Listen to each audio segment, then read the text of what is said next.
Hello and welcome to the All Walks of Life podcast. My guest on the show today is Dr. Tathagata Neogi, an archaeologist and the co founder of Heritage Walk Calcutta. In this conversation, we talk about Dr. Neogi's passion for history and heritage, how he and his wife quit their academic jobs to pursue this organization. Also, touching about how academia may not be the best place to promote new ideas.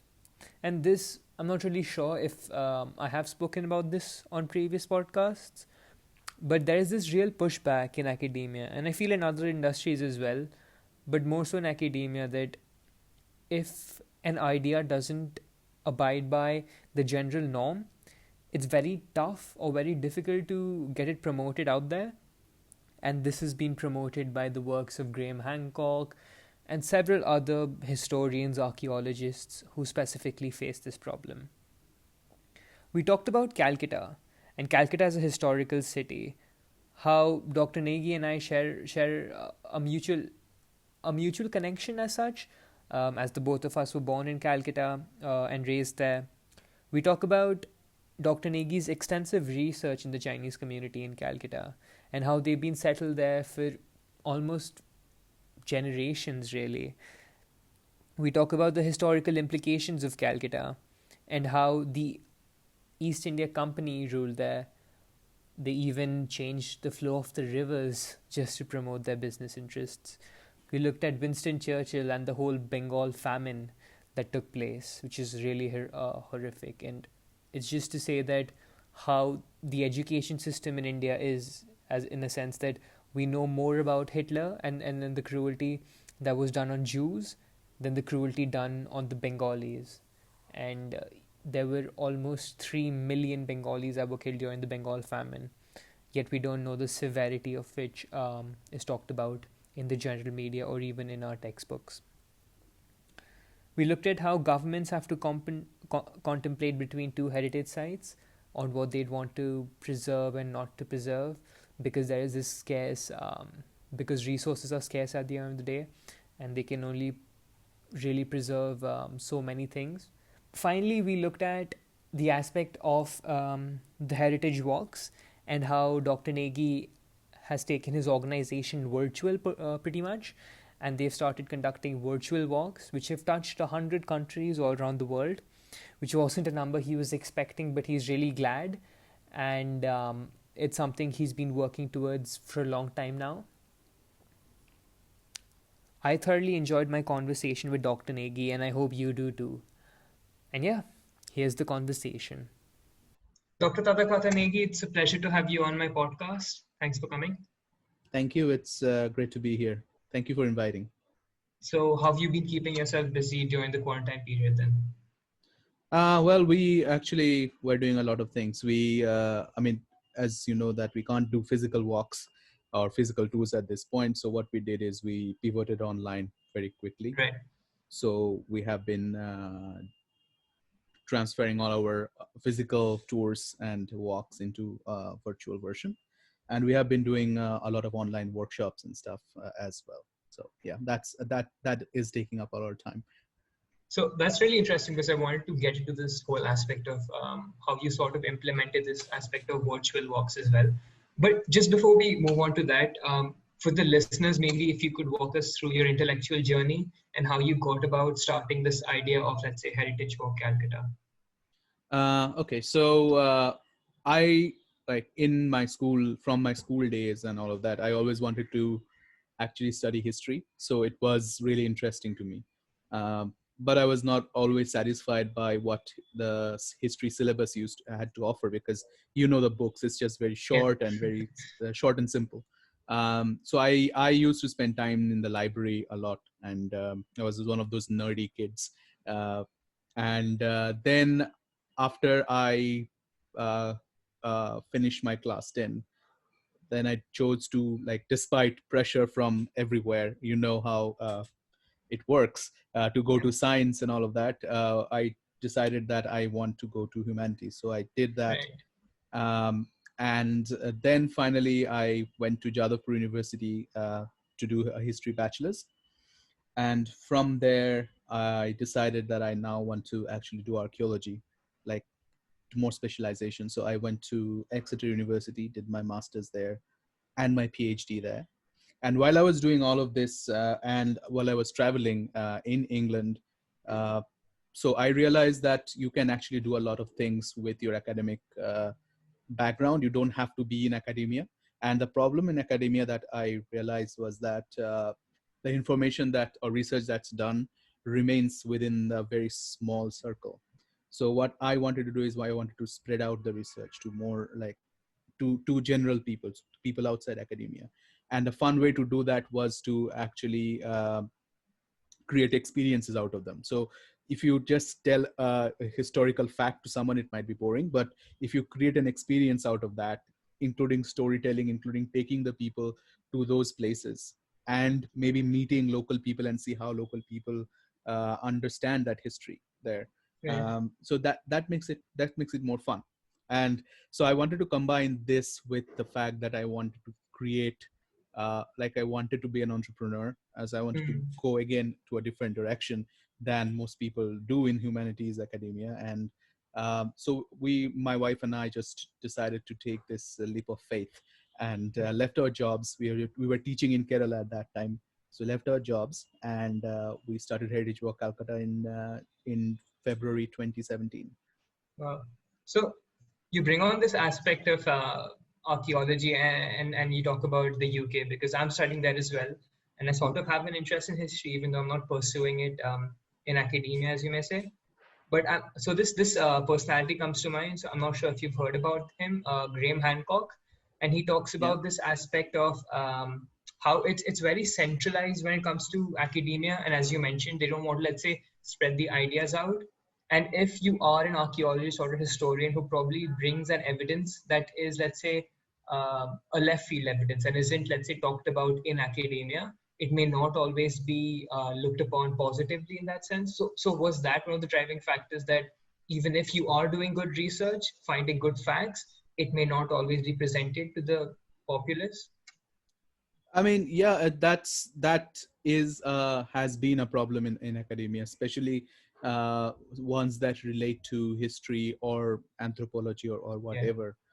So plus what I had seen is if you go to academic conferences to present your ideas, younger students often remain listeners because they hardly get the opportunity to actually present fresh ideas. So for example, whatever conferences I went to during my academic days, both as a young researcher and as a student, it's always the same people talking and the same people listening. So I thought that was a bit unfair in terms of because where will the fresh ideas come? Because if you don't encourage younger people to actually break into the academic scene, so yeah, I mean that I found a little frustrating as well, and that I found frustrating while teaching as well, because there is no motivation that I mean the students are more motivated towards maybe sucking up to you because they think that that's your way to success, and as an academic you have to be an academic, and you can do that by, you can open doors by creating those kind of like buttering the right bread in the lack of better words. So that is something I hated completely as a teacher as well, and as a student, and I seriously don't have those skills to do that. And so I realized that I think if I were an entrepreneur, if I was to where to use my ideas to start a company where we can employ younger people and we can actually make them like do what they think they want to do. I mean, in terms of use their ideas, bring in their ideas, and create an experience out of those things, then that would be more encouraging, and that would also open a career path for them outside the academia, so they can think about that, the fact that they can actually do something else. You don't have to have an MBA degree, or you don't have to have a business, any other business degree to be an entrepreneur. You can be anything, but you just need ideas to and the ability to take the risk, basically. What I feel happens is that, and probably you're in a better space to comment here, is that as you're talking about these academics who stayed in these positions for so many years, 10 years, 15 years, and it almost becomes that they become invested in their theories. So if they have a particular theory of how, let's say, a research that they have done, And if a new student comes and, let's say, challenges that, they don't feel, they feel like it's almost a challenge towards their, I don't know how to put it, like in terms of their research that they've done, and it's almost belittling them in that sense. But in my opinion, they should be more happy about that, just because of the essence it brings to the community, and more papers can be published, more and more ideas can be presented in that sense. But do you feel that it's only possible to, let's say, move away from academia and present these ideas, let's say with the organization you guys are doing, or maybe, let's say, the work people are doing with the government, and the ASI in India? Or do you think that there are other ways that in the current academic system you can still find ways of working within it? I mean, you can work with it. It depends on which academics you work with. So I was very lucky to be in a department where new ideas were welcome, and my supervisor, actually, like PhD supervisor, Dr. Julev, she uh, was what she is a very like she's a prominent South Asian archaeologist. Like she has been working on South Asia for several years, her entire career. But she actually welcomed new ideas and all of that. So I was very lucky in that sense. But what I hear from several other students, colleagues, and all of that is that there is this often what happens is the academics take it personally, like it as if it's it's that somehow they're going to lose their place Yeah, yeah, in the and somehow they're in competition with their students, when I think mentorship could be a way forward. And several universities are doing that now. They are emphasizing more on mentorship rather than imposing ideas. I would want to see more of the, I mean, that is definitely possible. And a lot of uh, universities, which are private universities specifically in both in India, private liberal arts colleges in India and abroad, they are doing it. But I would want to see it more wide, to be more widespread in academia, because you don't have to feel threatened from by your student. You yeah, know, I mean, if yeah, your student brings in a good idea, and it becomes a great idea at the end of the day, then you as a mentor also uh, become a part of that journey, a part of that story. So I mean there's it I mean, your name is there. So there is yeah. no need to be threatened, basically.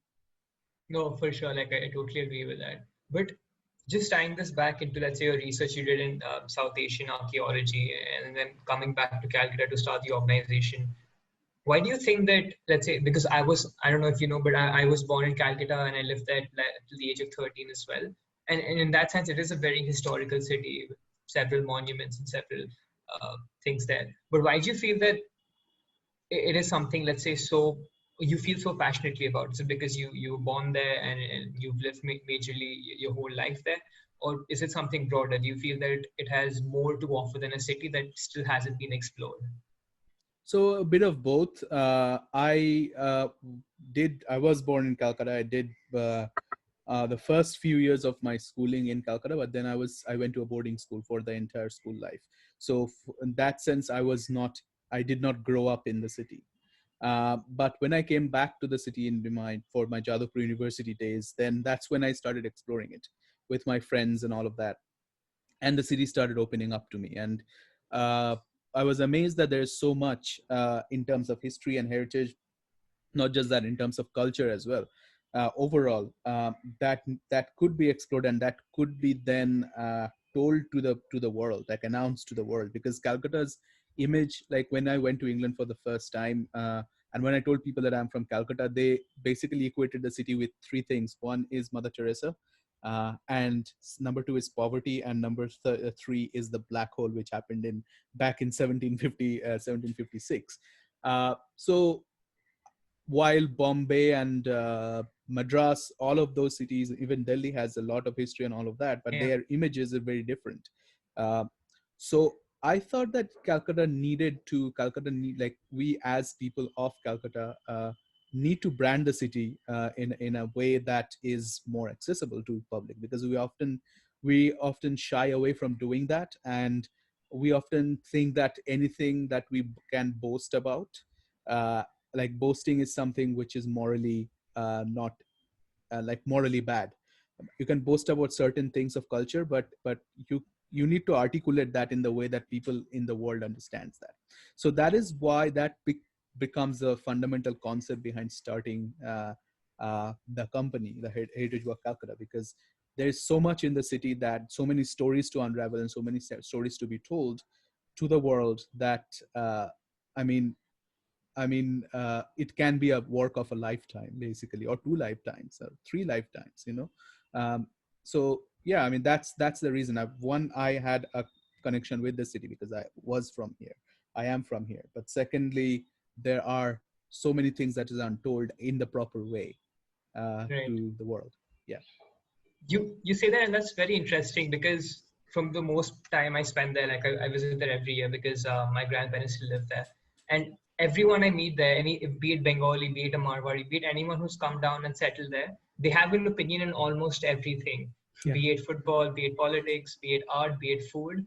And it's just tough to say that if you are putting out to say that there is so much for knowledge and a thirst for knowledge, and just this mutual understanding of wanting to know more about the city, about the world in that sense, yet it isn't presented in, let's say, or packaged in a way that is accessible to the layman, like how maybe organizations in Delhi have. So I was just speaking to my previous guest on the podcast. He's written a book called The Lost Sufis of Delhi, and it's about the Sufi shrines in Delhi that haven't been looked at in sort of in a similar light that you guys are doing, and he also has a heritage walk organization. Why do you feel that? I think this is very much similar in most cities around the world, that there are some monuments or some structures that are given more precedence in terms of money that the government puts towards them and wants to secure them, and the others aren't, let's say, looked into, or just are ruins in that sense. Why do you feel that is? So I think that depends on what the governments think national identity, like which monuments constitute national identity of a country. So, for example, Taj Mahal in India is that identity factor. Taj Mahal and even Charminar in Hyderabad and all of that, the Victoria Memorial in Kolkata. So those are like, there are only a few monuments that the government thinks, and this is government all over the world, think that those represent their national identity. So if you just think about a country, then these monuments will come to your mind. And so of course there is always a lack of resource in terms of how much money you can actually donate, or not donate, but assign to cultural aspects, because there, especially in a country like India, where there is so much poverty, still there is so many people who need to be lifted out of daily wage survival. So how much money do you then assign to maintenance of this cultural heritage? So that's a big decision, and that's a very complex decision, because if you assign more money to that, then Yeah, then other places you cannot have enough money, right? uh, so I think that is a very complex balancing game that the governments have to play, and I don't think the government can maintain anything and everything. So as citizens of a country with a shared heritage, uh, um, shared national heritage, as well as in terms of Calcutta, as citizens of Calcutta, where we share a space and share a history, I think it is our responsibility as citizens to also take up some of those responsibilities, and to showcase what's there outside the top 10, let's say, yeah. uh, and which creates a national narrative. And so that's what we try to do in terms of find out the places which are very unique, but very much like seems insignificant, but has a huge role to play for the history, in the history of the city. And more you can encourage people to do that, more you can show people that that's interesting, their connection with the city and connection with the country improves, and it becomes better. Like the idea of uh, awareness about heritage becomes much better. So what in your opinion, let's say, constitutes national identity? Because I mean, we can throw about this word, but let's say everyone has a different interpretation of their India, or their world, in the sense that if they look at a country, what they associate with that. So my question here is that how much you think bias comes in this, like in the sense that we can look at the current government right now, and whatever you may have to say, some people are saying that they're pushing a Hindutva agenda there, and there's some cities have been named, let's say Prayagraj, just because it was what the name was in the previous days. Yet they're still very much in focus of preserving aspects of, let's say, the Taj Mahal, which you wouldn't associate be with a Hindu association in that sense. So, what in your eyes constitutes, let's say, national identity, and what should be preserved and what shouldn't be preserved? So the idea of nation is very fluid, right? It is the, like, if you read Benedict Anderson's Imagined Communities, so that's what a nation is. It's an imagination. Like, you imagine that someone, if you look at a map and it's this part of the land, this slice of land is called India, and then you imagine that everyone who lives in this slice of land is somehow connected, and in order to create that identity, there are several symbols that we use. So one of the symbols is the national anthem, which uh, has been imposed in a big way recently, like the importance of national anthem and all of that, to maybe try to reforge that identity in some of the like, as some people have said, in a very authoritarian ways and all of that. uh, but and there are other symbols, like national symbols in terms of heritage. What constitutes a national heritage that everyone can connect to and think that they're part of one nation? So the Taj Mahal comes in that place. I mean, even if a right-wing Hindu government wanted to replace the Taj Mahal, even, and there are stories about like, if you looked at P.N. Oak's really funny research, which says that the Taj Mahal used to be a Shiva temple and all of that stuff. There is no historical records about that, but you can justify, maybe try to, because you cannot destroy something which is because it has been connected to a national identity. Then what you do is you create these kind of stories or new symbols to justify that, why you need to preserve a monument that does not fit your ideology. But if you Right. break that monument down, that basically takes a slice away from the national identity, because it has been so much ingrained in our minds that is a monument that is connected to India, and a symbol of India. Same for if you look at the natural world, peacocks, again, a national bird. So we have these symbols, and that's how the governments forge that, like, national identity have been forged constitutionally. Even the constitution and the follow-up amendments, they keep on reflecting on these symbols and all of that. So it's not very easy to dismantle those from people's minds, and the same thing for heritage. Even though if you wanted to change some, like, look at Hyderabad, there is now for the last couple of years, there is this, you can't of course take down the name Hyderabad, because it is a popular name. You can't take down Charminar and all of that. So what you say is, it's not Hyderabad, it's actually, its old name was Bhagnagar, because it was named after some Bhagmati, who was a queen or some consort of a king or something like that. So you create these kind of stories which gain prominence, and you try to mold the national identities in that way. So I think that's a very interesting thing to look at, an interesting process to look at. Yeah, I think that's all it is about in terms of heritage as well. As an archaeologist, as a historian, let's say, would you be okay if, let's say, the government, let's say right now, as you're saying, even as however bizarre it may sound to us, change the name of a prominent city like Hyderabad, or changes a very prominent monument like the Taj Mahal, and changes the name and everything associated with it to a different ideology, as we were talking about, than what it initially stood for? Would you be happy with that? Just because it hasn't been, let's say, taken down, and the monument as a whole has still been preserved, yet the ideology is something different, and how we may look at it is something different? Or do you think that is still taking away something from the essence of history, or the essence of that monument, just because we are attaching something else towards it? I think I would not be happy about that, because it is. I mean, you need to see history in the context Yeah. when they were built. So if you try to judge history, like reinterpret history from a very tinted lens of any right wing or left wing or centrist agenda, then what is suffering is history itself and the nuance itself.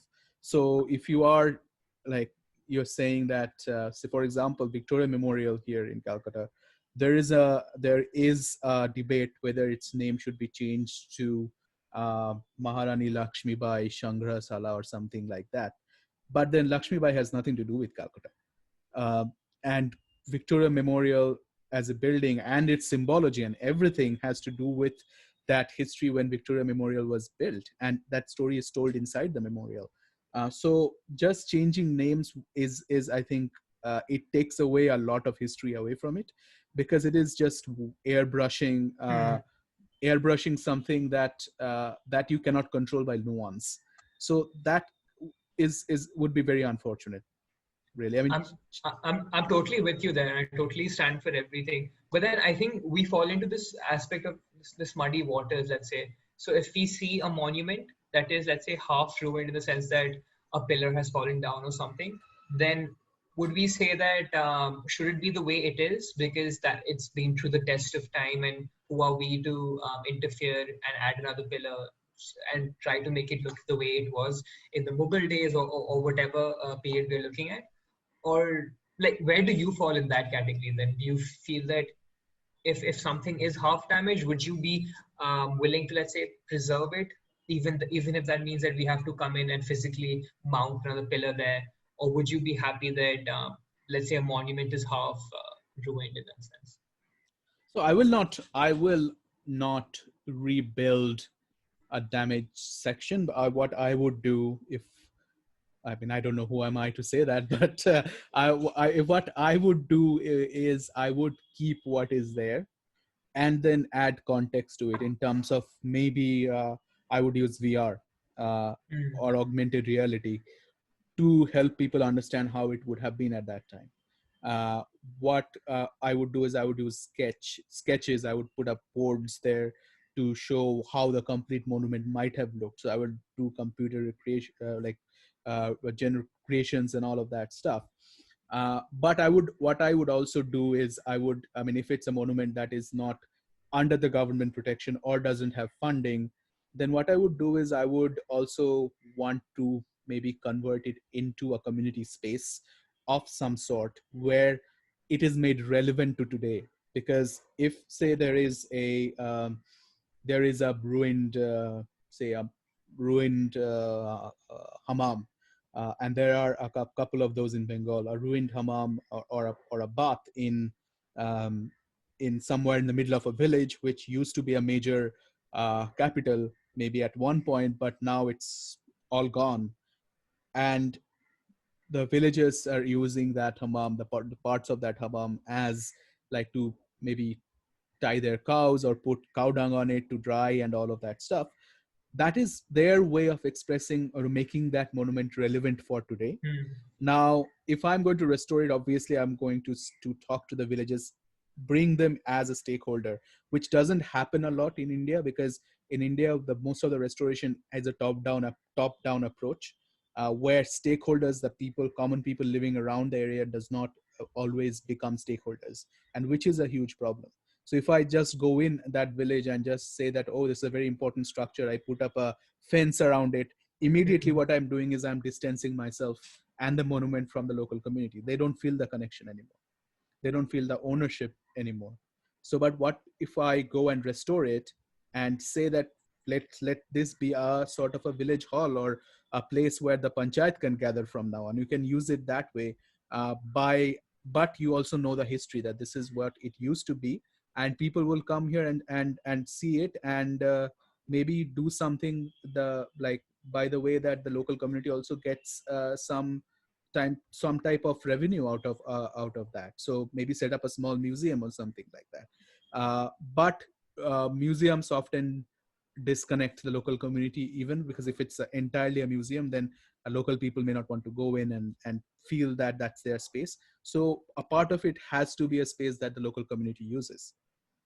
So that's my take on conservation, and that Right. is how I think conservation should work. Because if you don't use the local community as a stakeholder, and if you don't make it relevant to the locals, then why would they care?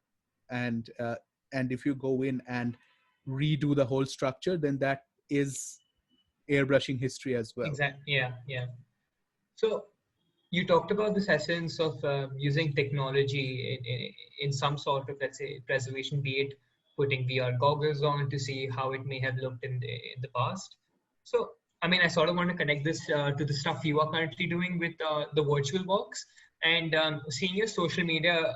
From what I've seen is that through the virtual walks, you've been able to touch a lot more people than you would have just done, let's say, through, let's say, a physical walk Hmm. around the streets and trying to observe the monument as such. So just walk me through that journey of how this idea of, let's say, virtual walks came about.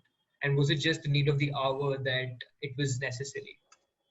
So when we started the company in 2017, and this might sound really crazy, but I'm not making this up. We actually wanted to also have a virtual element. But as a startup, as us burning our own cash and putting our own money in it, Mm-hmm. obviously the technology is expensive. Even in India, where technology Of is course, cheap, it's of course. expensive. So we initially wanted to start with physical walks, but always when we developed a walk, we had in our minds that one day this will also be available virtually. So whenever we planned a route, whenever we did a research about how the walk will go around, and whenever we did archival research about the walk, we kept on thinking in the back of our minds that how can this material that we are gathering can be transported to a virtual medium when we have the money, when we have the investment to do that. So that actually made us like surprisingly kept us ahead of the curve, and we Mm. pitched to several people right from 2017 to 2018 and early 2019, and everyone we pitched to said that it's a crazy idea, it's not going to work. No one is going to do a virtual tour, and uh, like why would people pay for something virtual? Like how this is not a business idea. uh, but we kept on thinking that this is actually going to work, because you can actually, with virtual tools, you can break barriers, Mm. and you can actually reach out to the world with these stories. So when COVID happened, and that became our opportunity to actually try our ideas out. So we what we did is we instantly like put everything together in a virtual platform, because we were already thinking about it. We just needed to do is what we need to do is we need to go out and take some walkthrough videos, which we did not take at that time, because on a physical walk you don't need that. So Mm. we took some walkthrough videos. We also got a 360 camera, Wow. which was stuck in the customs for a long time because it was coming from Hong Kong. Yeah. So we are planning to then now put more 360 stuff in the walk to make it more immersive. And we also got to raise some funds from family and friends, because now people see that actually virtual walk is the way to go. Um, and we raised like from family and friends, and then we are actually pivoting to a new platform where these virtual walks will be available for uh, purchase on as recorded versions and all of that. Oh, okay. So that's So, going to be ready by November. So we are working on that. It's a very complex website and complex coding involved. So yeah. it is going to take some time, but Yes, it is going to happen. I'm just trying to wrap my head around that. Like, how does it actually function then? Like, am I sent to a portal? Like, how we are conversing? Like, how does it go? So currently, what we are doing is we are doing it through Zoom. We're doing virtual walks Right. through Zoom. Yeah. Uh, but and that means that I have to be like, or the walk leader has to be present there physically, and that Right. is good. That basically converts the physical experience to a virtual experience as a live, still a live Mm-hmm. experience. You can have interactions and all of that.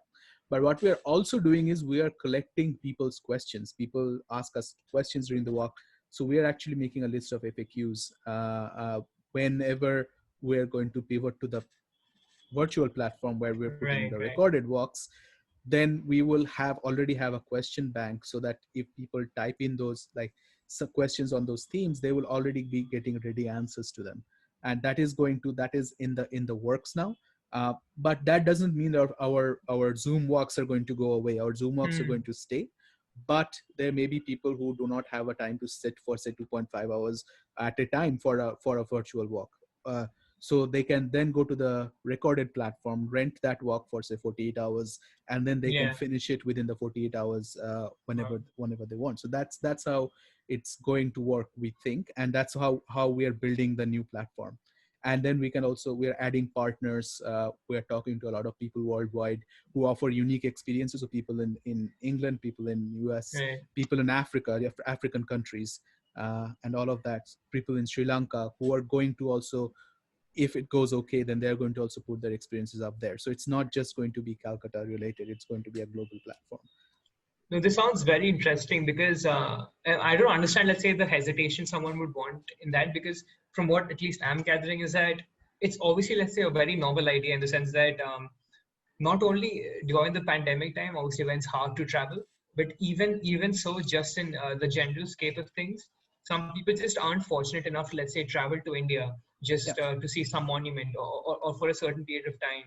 So if they are sort of able to get maybe not the full-fledged experience as of yet, because there is still disadvantages with technology, but who is to say with the advancements we are making in technology, and even this I'm not sure, I think you're probably doing a lot more Zoom walks and conferencing through video. So in the sense that this feels almost it feels seamless in the sense that people can actually go ahead with this, and there are many corporates who are actually taking this forward in even when their office spaces are open, because they understand the flexibility people may have. yeah. And I think you touched upon this, so that even if it's a very long walk, that's something you may have scheduled, and people may say that they don't have, let's say, the whole period of time to take out and just go for that walk. What they can do is, and what people do with my podcast as well, if they can't consume it at once, they watch chunks of it, and they watch chunks of it when they are free, which would not be possible, I'd say, in regular instance. Yeah, exactly. And so that's the idea, that you don't have to force a person to sit for or walk for 2.5 hours Yeah. at a stretch. They can take it slowly. And also what we envisage is that this virtual platform is going to be we're going to get more people interested in the cities and businesses that we feature there. So if you're, say, going to Tanzania and you want a virtual, if you have, say, a person from a local community giving a very local experience, but you don't know how it is because you have not experienced it and you don't know how it is, and you want to know that before you pay the money to physically go and do that experience. So you come to the virtual platform, you pay, say, maybe a small amount of money to rent one of those experiences, and then you see it over 48 hours, and then if you like the way it's done, that converts into a physical business like that supports a lot of small businesses Yeah.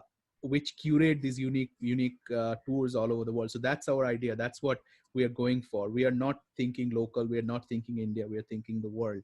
uh, so it's yeah, I it's mean, that's almost it's almost like, so I go to the UK, as I mentioned. So what often happens is that, so my dad was looking at some properties there, and he was sent this clip of the whole apartment and how it would actually look. And this is not even what is actually even there, but how it would actually look when it's finally furnished and things like that. Mhm. And you can simply walk through it and see how everything would be put, the sofas and everything like that. So yeah, I just feel that it's the way with the times, how we have, let's say, Netflix on demand, YouTube on demand, and we can choose the times and the way we want Yeah, to put it along our day in that sense. So I think, yeah, I think there can't be I anything mean, better than that. you need to think from the perspective of the viewer, from perspective of the Yeah, customer, yeah, and that's yeah, what the great businesses have in mind. That if you think from your perspective and think that something will work, it will never work. You need to actually put yourselves in the shoes of the customer and think from their perspective, that what they would be comfortable with. So that's what we are trying to achieve. And we are trying to do that with limited resources so far, but we are going to go into fundraising rounds again, like a first round of fundraising Hmm. beyond family and friends very soon. Hopefully it will be successful. Let's see. So, like, something that just come to my mind is that when you are going for these walks, have you ever faced, let's say, a backlash? Because you not only touch the recognized monuments, but you're also going to, let's say, some of the older streets, some of the older houses, and how they've been maintained, some of the older businesses as well, as shown on your blog. So have you faced, let's say, a backlash that some people wouldn't be that comfortable in showing, let's say, aspects of their house, or showing how they are living, and aspects like that? And if you have faced that, like, how do you tackle that? So Yes, we have, and it's very common. And I completely understand why people are worried, because you are a stranger and you want to go and see their house and all of that. I mean, how would you feel if some Of course, of stranger course. wants to come into your space? And for older cities like Calcutta, where there are a lot of old houses and all of that, many of these houses are also disputed properties because the families had got like big, and there is dispute between different owners.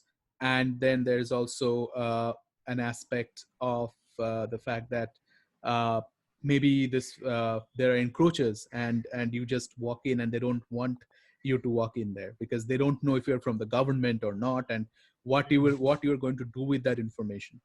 And especially with the cities that has seen a huge amount of refugees coming in and getting resettled, there the refugees, that history of being a refugee brings that in mind as well, that fear in mind, that what if someone uh, kicks us out again like our forefathers. So Calcutta is one of those cities, and that is there in throughout Punjab and even Delhi. I think in some areas where refugees have been resettled because of the such a violent past. So I understand that that's completely valid reaction. So that's why what we do is we always take permission, and even when we are denied permission, so we take a no for a no. It's not that we are sneaking in, and we keep on going back and we keep on talking to people and trying to make them understand what we are trying to do and what we are trying to show people, and that we are not there to harm them in any way. And after one point, local people realize that I mean, because we are going there very frequently, talking to people, and the local cha shops are normally a place where community gathers. So that's where you can earn a lot of trust and talk to people regularly. So if you become a regular face there and they see that nothing bad has happened to them, gradually they start opening up, and gradually you become familiar. So you need to give that time. And that's why if you have seen our page on the walks and tours page on our website, there you'll see that we have a number of months for initial research.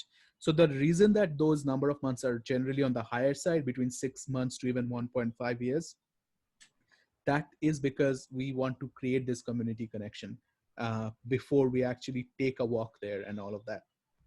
Because what if you're not connected to the community, what happens is when you take some strangers there, like first of all you are a stranger and you are suspected, and then you're bringing more strangers there.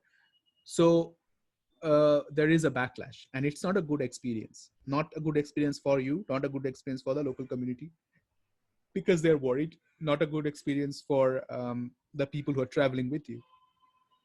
So but if you have that good connection, the local community welcomes anyone who you bring, because you are trusted there, and you have to it's onto you to keep on that trust going.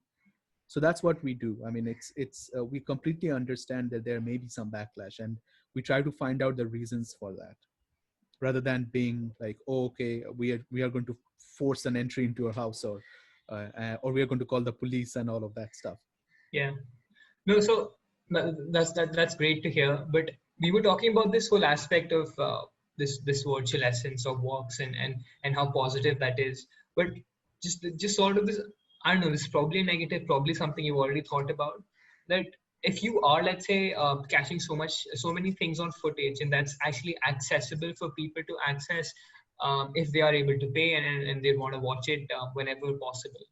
Do you feel, I mean, I don't know, it's probably just laying my thoughts out there, but there's a sense of privacy that once, okay, an aspect of a physical walk may be different because you go there once and you show them around the place. But if there is something that's caught on camera that would stay for a long period of time, or at least when they've purchased it for that period of time, and then that individual can use it in the way he or she wants to.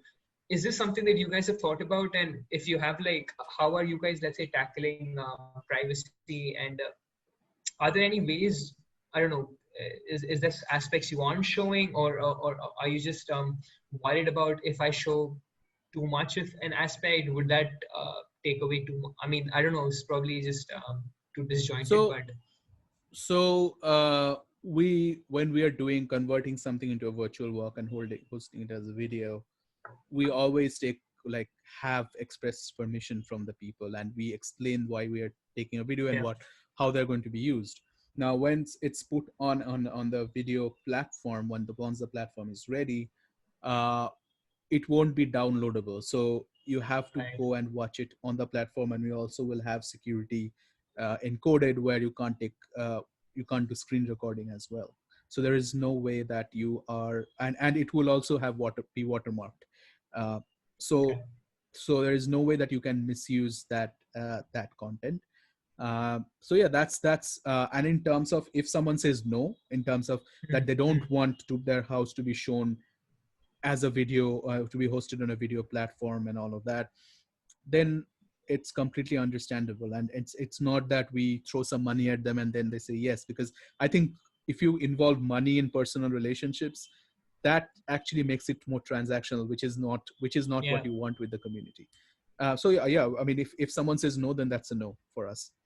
And plus, even if you do involve money and people who do, I mean, I don't know, there are probably different ideologies at play here, but at least from what Abigail and as you're saying that probably the experience won't be as rich. So even if the locals who are staying in that place and in that locality wouldn't be, let's say, as welcoming because they'd feel that, oh, it's just a business transaction. So I just show them around the house and that's about it. But Yeah. they probably wouldn't indulge in the stories and some of the things that how they've grown up living there and aspects of that, I guess. Yeah, and they will also say what they think you want to hear. So that way Yeah, they're probably going to like add color to the story because you want to hear that. yeah, Add like struggles that don't exist to the story because you probably want to hear that, right? Because right, that's it, right, has become a transaction relationship, and you'll get the money at the end of the day.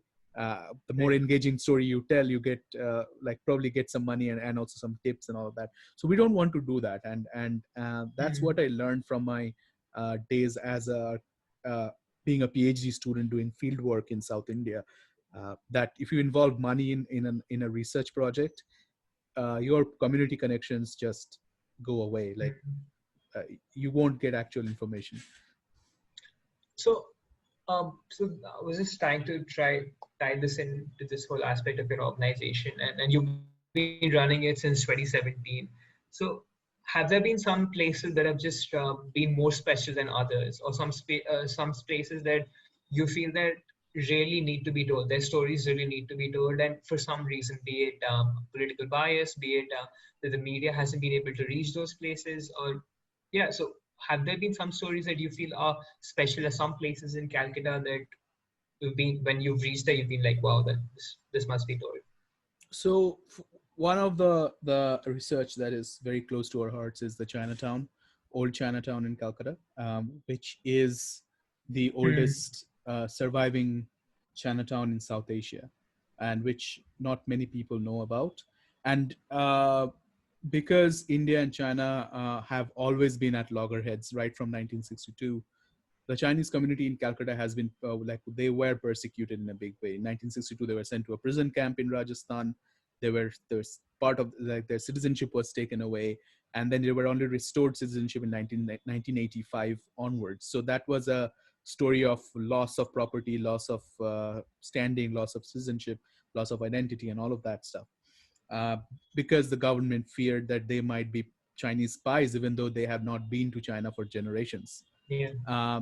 So when we start, and also when you see Calcutta's Chinatown being shown on in the media, for example, in movies or web series, if you have watched Detective Bomkesh Bakshi of Sushant Rajput's Mm-hmm. film, or even in Bengali literature and all of that, Chinatown is always shown it with a negative character, that it's a place of gangsters and it's a place where opium is illicitly sold and there are opium dens and all of that stuff. Um, so the actual story of Chinatown never gets told, how people came here, how they lived, and how the Chinese community here actually played a huge role in the Indian freedom movement. So those stories do not get told, and so doing this research and establishing connection and trust within the community is has been some of one of our greatest experiences and greatest rewards that we got. And so our Chinatown walk is actually a product of that like ongoing research. It keeps on growing as we build more trust, as we make more friends, and we get more information. So yeah, I Yeah, mean, that's So you're saying that you're probably still in terms of, obviously there's still so much to learn. So probably gathering something new every single day. But like as you were talking about, like the essence of when they moved to Calcutta. So why did they move to Calcutta? What were some of the reasons that the Chinese community was set up in aspects of Calcutta? So they moved to India in the Chinese community from which the Calcutta Chinese community traces their root from. So that small group of people, about like 17 to 18 people, arrived in India in Bengal in 1778, and they were probably running away from like they were probably tea smugglers, and they were probably running away from retribution from the Chinese government. um, and they brought with them about 400 tons of tea on a ship, and they wanted the East India Company to give them a place to settle under their protection. And they said that if you give us a place to settle, then we will give you this 400 tons of tea for free. So that's how the Chinese community begins in Bengal, and gradually, as Calcutta grows, this community moves from being settled just outside Calcutta to the center of the city. And then, as Calcutta grows, it becomes a place for the Chinese, uh, like Chinese community from Canton, generally what is now Guangzhou, Guangdong province, to come to Calcutta in search of jobs, because those who came through family connections of all who settled here initially, so they would ultimately come in search of jobs. They were good carpenters. They used to be good cabinet makers, and even great businessmen. They also were like leather workers and cobblers and restaurateurs and all of that. So once they came to Calcutta, they realized that settling here is going to be much safer, because Canton was always in turmoil between the Europeans. There was struggle going on between the Europeans and the Chinese government because of the Opium Wars and all of that. So it's safer in Calcutta under British protection. So that's why they settled here. They kept staying here, while they sent some money every now and then back to their back to Canton, back to their homes. But uh, ultimately, by late 1800s, early 1900s, their connections with China would be severed because of several reasons. They didn't want to go back there. And then during the Second World War, Calcutta actually got a stream of about 25 to 30,000 refugees from South China, escaping Japanese atrocities, coming to Calcutta because there was always a community there, and that community stayed back during the after the war, and they became Indian. So the main language Yeah. spoke is Hindi. They watch Hindi movies and all of that. So they are a part of the city, and they are part of the country. So yeah, I mean that's So yeah. so I went to Calcutta International School, and growing up there, I had some friends who were, let's say, Chinese, but they were pretty much brought up in Calcutta, and they never really visited China as well. But from what I've seen, at least, and from the interactions I've had with them, is that even if they do go to, let's say, they build good businesses, and they go to the best of the schools in Calcutta, they still really want to be, let's say, stay in that same community that their parents were, and they haven't really gone to other parts of Calcutta, or at least that's what I've seen. What do you feel that? Why do you feel that is? Do you feel that's probably because of discrimination that they may face from other parts of Calcutta, which isn't so prevalent in if they just keep staying in their community, or is there something else? I mean, there are two things here. First, because the community is now is very small, because a lot of people has left after 1962 experience, after they have been taken to the prison camp and they lost their citizenship. A lot of people has like in 1961, the Chinese population in India was about 40,000, like the Indian Chinese population. But now the total number of Indian Chinese in India is 5,000, and Calcutta is 3,000. So the community has shrunk in a big way, and they have this experience of being persecuted in the past. So staying in closely knit communities with that support system intact is one of the ways persecuted communities work, like act throughout the like worldwide. If you look at refugee communities and all of that, they always try to stay in closely knit groups as collective support system for them. And secondly, I think yes, there is a lot of misperception about the Chinese in Calcutta because of the way the community is portrayed in literature, in movies, and also the recent coronavirus thing, and as well as the India-China border dispute again that has been has broken out.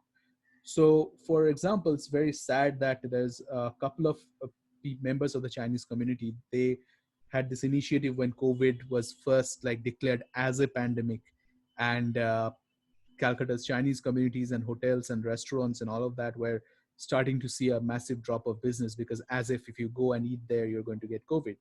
So what they started doing is they printed a T-shirt which said that in Bengali and English that I am not I am a Calcutta Chinese. I have never been to China, and please don't call me COVID.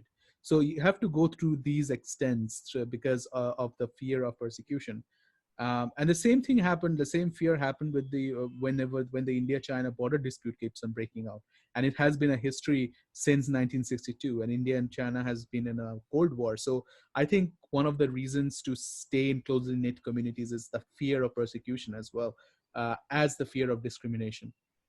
Often they're called chinkies and all of that. I mean that those are very racist terms, and often they're mistaken as people from the Northeast, and people from the Northeast are Hmm. often mistaken as Chinese. Uh, so I mean, it's endless. So yeah, I mean that's so they need that support system staying in small communities. So that's what we found based on what our friendships in the community and all of that.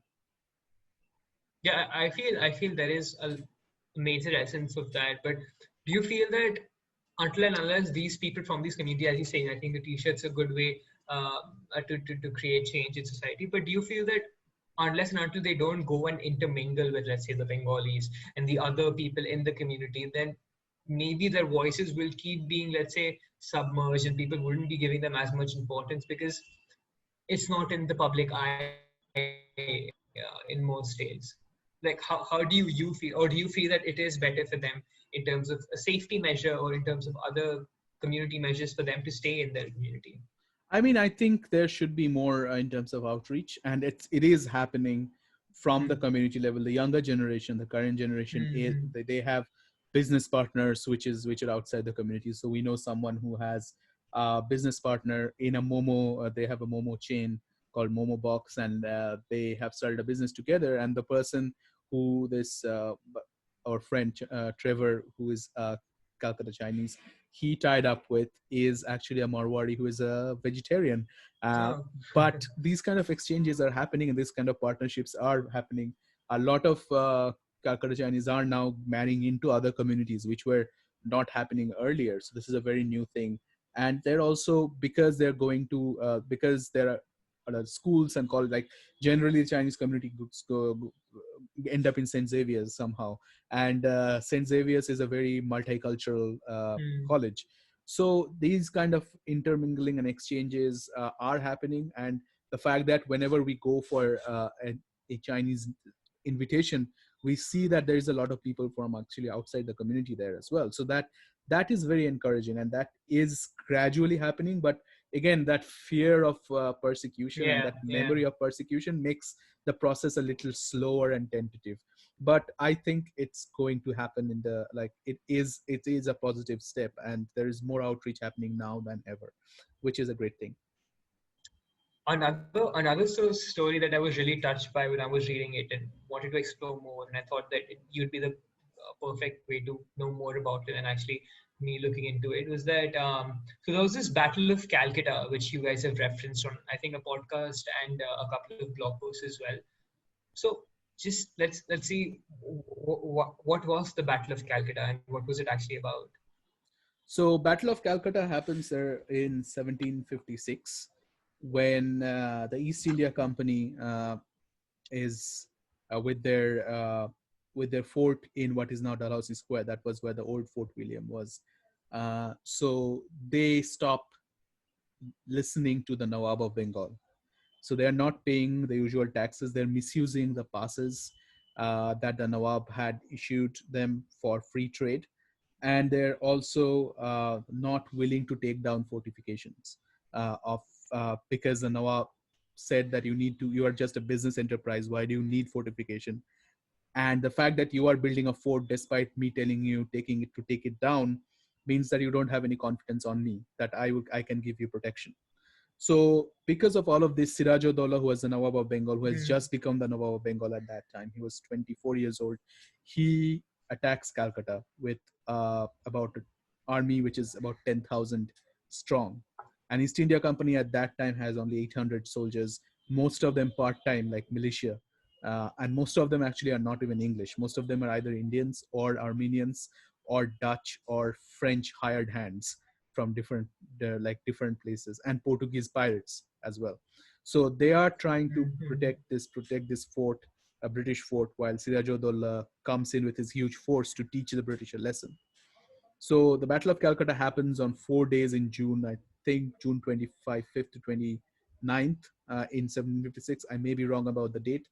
And the Right. Fort William is completely destroyed. The British are overwhelmed, and that's when the black hole tragedy, this the thing that the few British were put in a small room, locked in a small prison, and the next morning many of them died. So that happens. So that's Battle of Calcutta, and the walk that we have and the blog post that we have actually refers to that thing. So the walk basically traces how the army comes in, and there are several places connected to the army's march in Calcutta still, which a lot of people do not know about. So that retraces and recreates the walk in terms of a virtual walk. Um, so that's Battle of Calcutta, and the next time Calcutta ever gets attacked after 1756 and 7. So after Suraj-ud-Dowlah captures the city, the following year in 757, Robert Clive comes and recaptures Calcutta. So that's Calcutta's second battle, where Siraj-ud-Dowlah is defeated and he goes back to Murshidabad. Ultimately, Battle of Plassey happens. So that's the first Battle of Calcutta, first two battles. Yeah. Okay. So, so something I've been reading, and so I follow a lot of Western politics as well. So U.S. politics and UK politics, and even Indian politics in that sense. And what I feel is that there are aspects of our history which aren't put out in the best way, or which we are not informed of in the best way possible. So when the CAA and NRC bill was put forward, and there was this whole big revolt that would happen around the country. Everyone was putting, let's say, Modi and saying that he's Hitler's son, and there's all this propaganda that was being put forward. But something I don't know that most of the people know about is how many Bengalis the that Winston Churchill had killed in India, and that was almost as many as how many Jews Hitler had killed. But it's just that the narrative of what we consume in the general media says that, oh, Hitler's the bad person, Winston Churchill did something bad, but probably not to the extent of or that, or probably they aren't informed as to how many Bengalis died. So if you could just walk me towards this aspect of the famine that happened.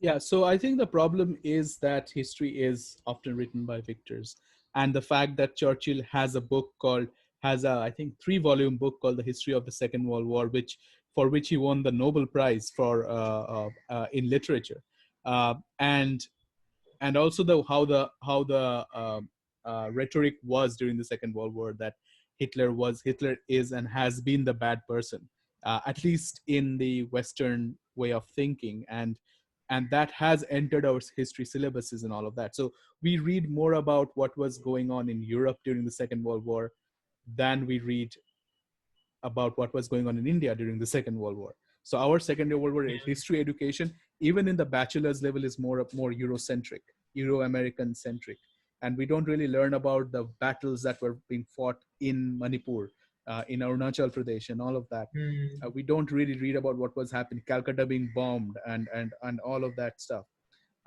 So we don't. That's why we don't read about the famine, because famine was just seen by the victors, the British. First of all, Churchill wanted to airbrush it and brush it under the carpet and say that it was just a collateral to the war efforts. And he did not really. He was very racist, and he did not really care about how many Indians died.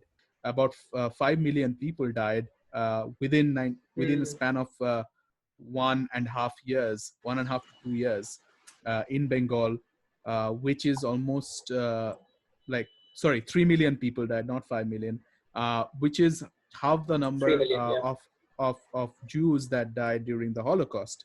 But and the fact that 3 million people died is that it was because the food resources were put uh, in silos, because the government was paranoid. The British government was paranoid about a possible Japanese invasion, and they wanted to take extra food out of the market and put them in grain storages rather than give them out to people to eat.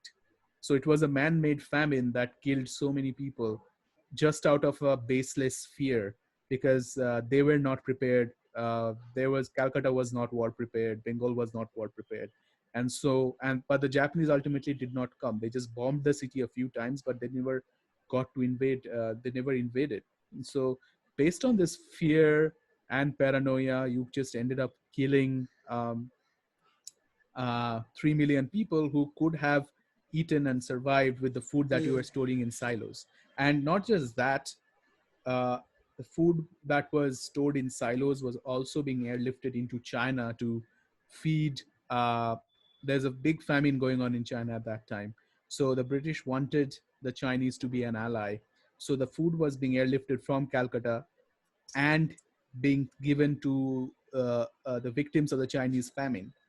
So you're basically creating a famine here to feed uh, a potential ally, where a famine is going on. And also, this food was airlifted into the northeast to feed the British and American armies there in the front. So I mean, it's incredible that this is, and it's unfortunate that we don't read about it, and we don't learn about these atrocities in history. Should textbooks be cancelled, or how should we do things? I think, I mean, what we do in our walks, for example, is that we present the evidence, and then people are free to choose which way they want to look at it, because we don't want to impose our version of history on our interpretation or anyone. But the textbooks, in terms of schools, the textbooks do need to go through an upgrade, and maybe encourage students to explore more rather than giving an uh, topic. And that also might help to rethink the examination system, because if you just have examinations of history or anything else based on MCQs or short answer type questions and all of that, then you don't really have students exploring beyond the what is there in the textbook, because you know that the answers are going to be there in the textbook. So I think we need to move towards more project-based curriculum, where the students are encouraged to go out and explore more and create their own projects, and then they should be encouraged to think and come up with their own interpretations or research about the facts, about what they think should have been done. Well, back to the whole aspect that you were already talking about, your journey and perspective, children exploring and trying to make sense of the world in their way. There often may come a time that it may not always be, let's say, accepted by the general media, because they'd see that, oh, if he or she finds an aspect that is left field, and they probably know about it themselves, but they just don't want to present it in the media, so that they know that they'll have to change so much history is looked at by the media. So yeah, I think those are the things that we were initially talking about, and I think those are the same struggles we come back to. Yeah, exactly. I mean, So something else that yeah, go ahead. so something else I was reading about was this whole story about Lord Cornwallis and George Washington, and the whole fiasco about Boston and Calcutta, and how someone wanted a consulate in Calcutta, but there were internal politics in Calcutta. So what really happened there? So basically, Lord Cornwallis was one of the British generals during the American War of Independence, and he was defeated by George Washington in the Battle of Yorktown in 1781, I think. And so after this defeat, that was the crucial battle where the British realized that there is no way fighting in America, they're going to lose ultimately. So that was a decisive battle. And after that, Cornwallis comes back to England, and he comes back to England in disgrace because he had lost to Washington and to the colonists, which the British thought did not have the power to actually overthrow a huge imperial army. So after that, what happens is the government sends him to India to as a Governor General of the East India Company. And the moment he arrives in India, he wants to uh, basically earn his name back as a able administrator and as a person who rules with an iron hand, and a person who doesn't want to make the same mistakes again. Now, in America, what happened is most of the generals in the American War of Independence, like Washington and others, and most of the figures, most of the figures who created American Constitution and all of that, the founding fathers, they were landowners from the South. They were like in and they were landlords basically. So Cornwallis, when he comes to India, he sees that there are a lot of big landlords here without understanding that the land ownership system works completely differently here. So what he did is he wanted to get rid of these older landlords who might turn against the British and might repeat what happened in the US again. So he passes the Permanent Settlement Act, by which he will create a new group of landlords who will be always pro-British, because the British are actually putting them in their place, and the old group of landlords most of them will be washed away. So he does that, and then around this time, George Washington sends, like in America in 1791, they start a foreign office, that for the first time, because they believe that you have to have good relationship with powers worldwide, because it's good for trade and all of that.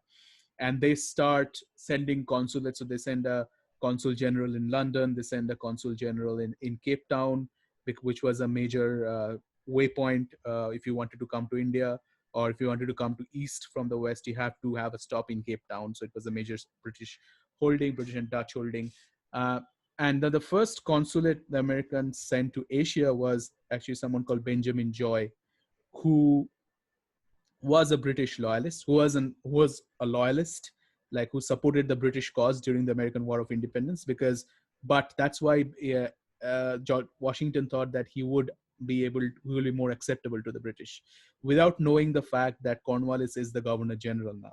So the person that he defeated is now the Governor General.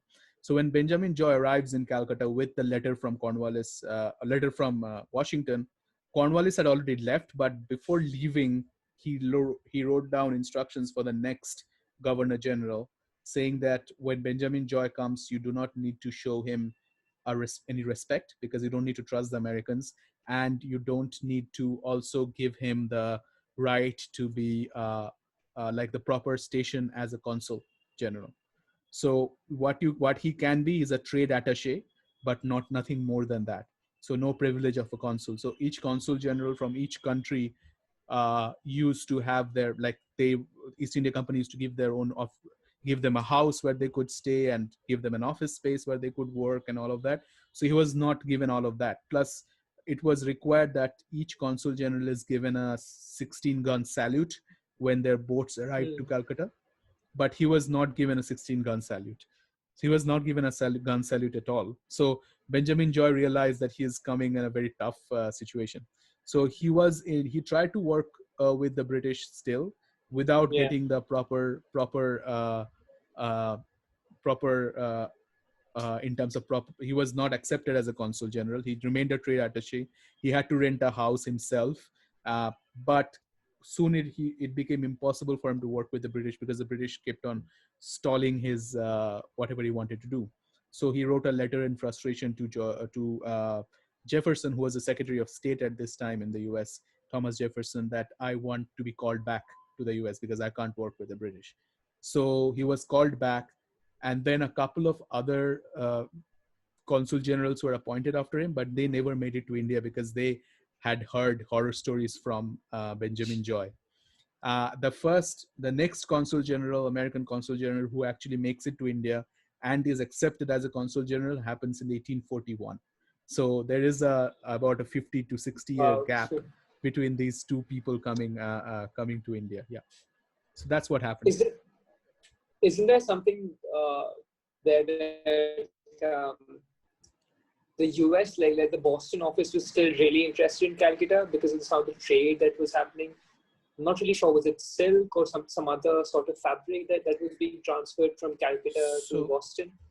So Boston and Calcutta were very well connected even before the American War of Independence through trade.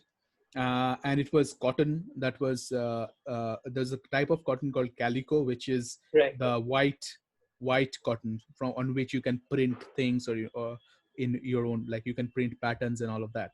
So this calico, Bengal calico, was in demand, and American ships were coming and taking this Bengal calico to Boston. And also silk coming from Murshidabad, which was the capital of Bengal at that time, before the British officially transferred the capital to Calcutta in the 1770s. So Murshidabad produced some of the best silks in India. So that was also sent to Boston. But there's one thing that came from Boston to Calcutta, which was also a very valuable commodity. In 1833, from 1833 onwards, ice from Boston started being shipped to Calcutta every year. So this is ice which is collected from frozen lakes and rivers and ponds and all of that from Boston, put on a ship with very liberal amounts of sawdust on top, and sent to Calcutta. So it started with 180 tons being sent in 1833 to 1,000 tons every year since then. So yeah, that's another connection that we don't generally know about. So, I don't know, so probably not connected to this particular facet of history, but so I don't know if this is true or not, but someone told me when in the Rabindranath Tagore time, there was also a lot of poets and writers from Bengal that moved to the US. Yeah, I mean, America, work on projects or to work on some aspects. Are you aware of this? So America became a place to go to study outside the British Empire. Basically, people went there to study, do technical education, as well as medical education, plus also education in humanities. So a lot of people went there to get their English degrees and all of that, and they didn't want to be a part of, like, go to an English college because they didn't want to be in the British Empire. They wanted to have that other perspective. So yeah, there was a lot of movement of intellectuals between Calcutta and not just Calcutta, all over India to US in the 1890s and early 1900s and all of that. And US also became, like, if you look at San Francisco and Berkeley, that area, and the Bay Area became a hotspot for Indian revolutionary movement, Indian freedom movement, which were funded by the Sikh community that had settled there from late 1800s, and they started sending money to India to fund the freedom movement and all of that. So that there are connections with the US East Coast and the US West Coast in a big way during this time. Yeah, and I think there were a large population, as you were mentioning, that stayed on as well. Yeah. So they settled down in the US and they got jobs there. Yeah. Another such thing I was looking at was something that I think you guys titled the River Fiasco, and just because, I mean, I'm probably going to spill out the story and probably not say it in the best way, but the East India Company wanted the river to flow in a certain way or something bizarre along that line. Yeah, so the East India Company, remember, East India Company is a business enterprise. It's not a government of any sort. So it was established as a joint stock company. So in modern day examples, it's like Apple, but imagine an Apple with an army of 3 lakhs, like 300,000 strong, and fortifications in different parts of India, as well as the right to collect taxes and administer. So that was their power. But because they were a business enterprise, they had to show that they are making profits for their investors every end of every year, right? So they had to have that balance sheet, sheet balanced out for, like, it had to show positive at the end.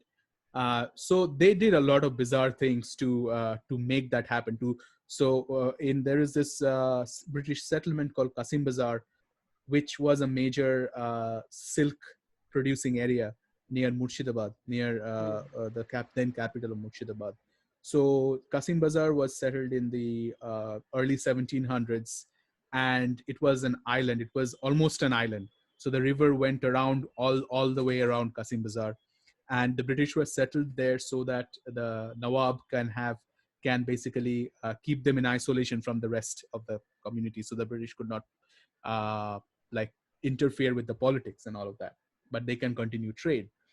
But the British realized after Plessy that in the early 1800s that if the river is bent, then they had to pay a lot of local taxes for the private, if their boats passed through, say, private sections of the river owned by different landlords.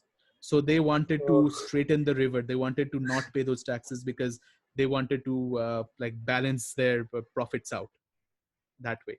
So what they did is they planned and just straightened the river. They wanted to not go around.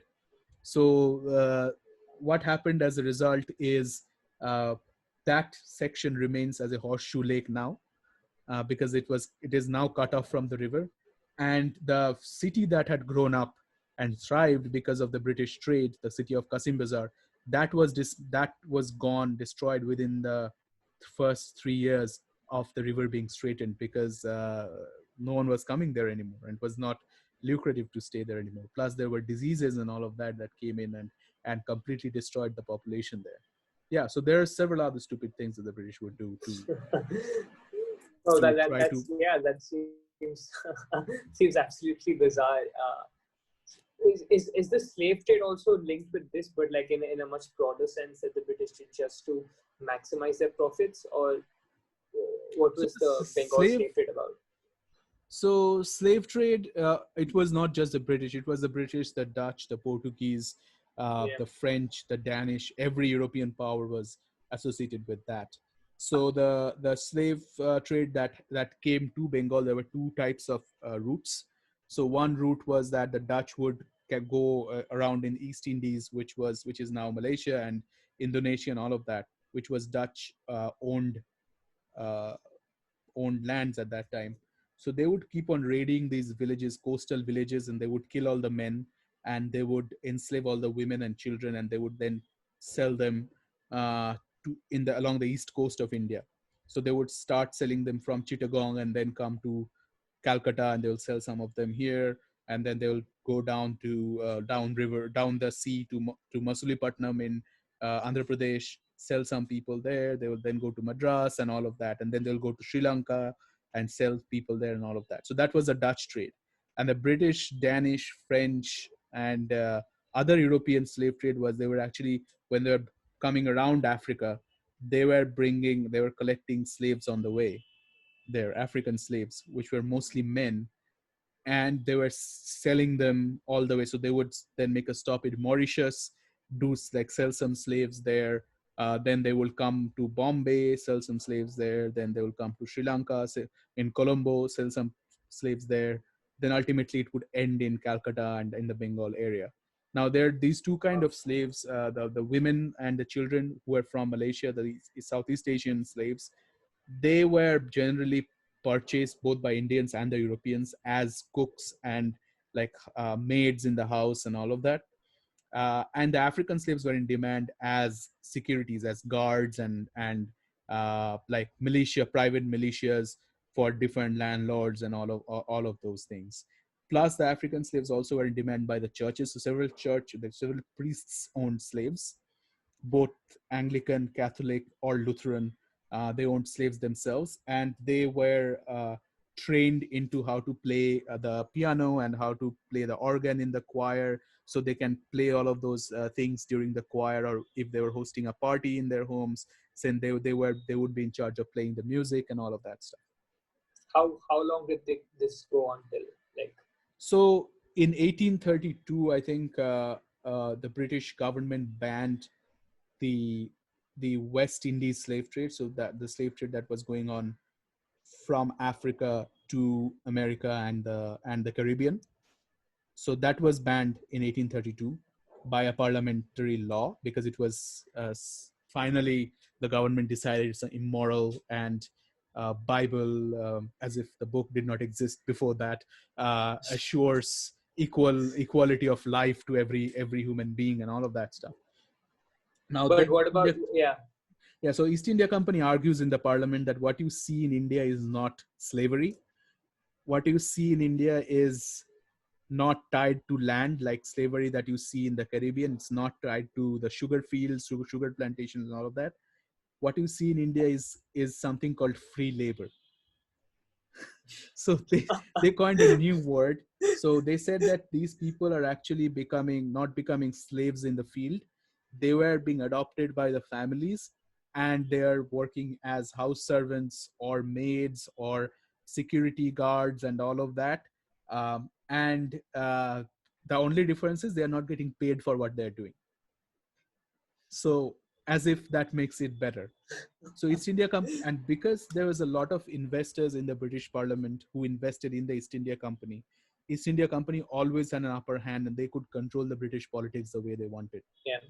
So a lot of parliamentarians actually voted in favor of East India Company, saying that Eastern slave trade can continue because it's not slave trade, it's actually a trade in free labor. And so that continued until 1848. In 1848, Queen Victoria finally but basically emancipated everyone in the British Empire, and she did not listen to the East India Company at that time. So she passed a resolution emancipating every slave in the British Empire, and that's when the slave trade ended, effectively. Have you, so regarding the East India Company, I'm not sure, but have you read the book Anarchy by William Dalrymple? What are your thoughts? Do you think that's a clear representation of the history of how it went about? I am a big Dalrymple fan, so it's probably not a good question to ask to me. But I think that Anarchy could have been a 2 or 3 volume book, because he wanted to package a lot of things that was happening all over India into one book, and that did not work for me. But then I am looking at it from a scholarly point of view. So I would have liked it to be a more detailed book, but then as a book that reaches out with these stories to the non-academic public, it's a very good one, and I think it's the best one that's in the market in terms of that's available in terms of East India Company. And have you heard about I think they've recently put out a patent, I think. So there's been an investment. So they're making like a Game of Thrones esque TV series based on the Anarchy. What are your thoughts on that? Do you think? So Dalrymple sold the license. Yeah, I saw him tweet that. So it will be great. Do you think that's a good way to, let's say, because you are saying that we may not be able to, let's say, dive deep into what actually happened, and there could be a lot more that can be discovered. But let's say with the essence of, let's say, TV series, where it's also commercial, but yet you're able to reach a large audience because people. Yeah, I mean, if generally like to consume it via. Yeah, I mean, that will be great. In fact, I mean, look at the viewership of Game of Thrones, right? I mean, if you make it correctly, if you make it in an engaging way, very much unlike how historical films are now made in India, like Panipat and Mohenjo-daro and all of those crappy stuff. So, and unless so if you put the money in the right, if you're investing so much money, then do it in the right way. So if you're doing it in the right way and telling the story in an engaging way, and put a lot of research in part of how you're creating the times, then I think it will be a good thing. Yeah, so you were just talking about, let's say, the essence of like Indian movies not living up to the expectations of what actually history was. And like, I mean, I saw Jodha Akbar and I thought that was a good movie. But I've recently been reading Akbar, the Definitive Mughal by Ira Makhuti, and it just dives into like Akbar as a character and all the great things about him as a leader, but all the faults that he had, everything about his strategies, his tactics, and how he went about things, which just isn't looked into something like Jodha Akbar. Even the title Jodha Akbar, when she clearly points out that her name was Harkabai. So just aspects like that. Yeah, I mean, what we do in our history related films in India is that we are more keen on hero worship. So there has to be a super character which everyone has to support, right? So if you look at Jodha Akbar, so that's the thing. There are two protagonists where everyone needs to, like, they do not have anything negative, and whatever negative Akbar has is there's a friction in his relationship with Jodha and all of that. But that makes it more like a Karan Johar type family drama type thing. I mean, that is not a way to tell history in a proper way. If you look at Panipat also, you see that it's the entire movie is focused on a few characters, which like Sadashiv Rao and all of that, and it often takes liberal, like nationalist, like nationalist tone and all of that. If you look at Mohenjo-daro, first of all, there were the crocodile scene. If you have watched it, is just unrealistic. And secondly, I mean, it's again based on more on Hrithik Roshan and the love story, rather than trying to recreate and nuance and all of that stuff. So if you're spending so much money, then why don't you do it properly? Exactly. Yeah. And to that's think why, that these are coming from sorry. Yeah, to think that No, these are coming from Ashutosh Gwarikar, who had made Lagan, which I thought was fairly well researched, even though it's completely a fiction, but it was fairly well researched. So coming from someone like that, it's just very sad. Yeah. I mean, if you look at even movies, so say Dunkirk or Saving Private Ryan and all of those movies, very historically, like in reconstructing the times, they were very accurate. There may be some flaws in terms of what they show and what they don't show, but you can make movies which is 2.5 hours long but still be engaging and historically accurate, and like you can make it properly. You don't have to put in that superhero character and I mean, if then make an Avenger movie or something like that, if you want.